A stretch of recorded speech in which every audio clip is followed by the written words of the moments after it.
Hello everyone, আমি মামনি। আমার ভিডিওতে তোমাদের সকলকে স্বাগত। বাগানে চলে এসেছি। আজ তোমাদের দেখাবো গাছ পাকা কাঁঠালটা কিভাবে পাড়া হবে। প্রথমে এই গাছের কাঁঠাল পাড়া হবে, তাই গাছে মইটা ঠেসিয়ে দেওয়া হয়েছে। পাপন গাছে উঠবে, তার আগে থলে, কাস্তে আর দড়ি এগুলো সব রেডি করে রাখছে।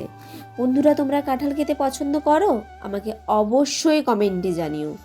আসলে যেগুলো দূরে আছে সেগুলো পাড়ার জন্য এই ব্যবস্থা, কোনোভাবে পড়ে গেলে একদম ফেটে যাবে। তোমরা আমার এর আগের ভিডিও দেখলে বুঝতে পারবে এবছর আমাদের বাগানের দুটো গাছে প্রচুর কাঁঠাল ধরেছে। তার মধ্যে আবার অনেক এঁচড় খাওয়া হয়েছে, বিলিও করা হয়েছে। আমি একটা ভিডিওতে জানিয়েছিলাম প্রায় 12খানার মতো এঁচড় চুরি করে নিয়েছে, তারপরেও এখনও এতগুলো কাঁঠাল। তো চলো এবার অন্য গাছটাই পাড়া হবে। শ্রেয়ানকে নিয়ে আসবো বলে ভেবেছিলাম, কিন্তু মা বলল বাগানে প্রচুর মশা, আর সত্যিই তাই। দু একটা কাঁঠাল পোকা হয়েছে, পাপন সেগুলোই প্রথমে পেড়ে নিয়ে ফেলে দিলাম। একদম নষ্ট, মানে খাওয়া যাবে না। আর যে দুটো কাঁঠাল পেড়েছে সেগুলো পড়েছে তো পড়েছে একদম পুকুরের জলে। তো যাই হোক, সেগুলোই পাপন আগে কুড়িয়ে নিল আর বেশ ভালোভাবে ধুয়ে নিচ্ছে। আর বৃষ্টি তো হয়েই চলেছে। আর এখানটা আমাদের পুকুরের একটা পাড়, তো পাড়ের মধ্যে বাগানটা প্রচুর কাদা।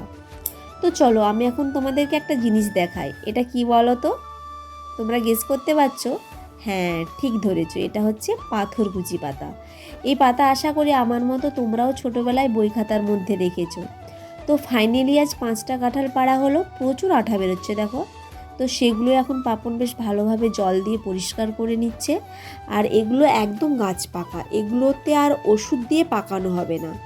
তো চলো টাটা, দেখা হচ্ছে নেক্সট ভিডিওতে।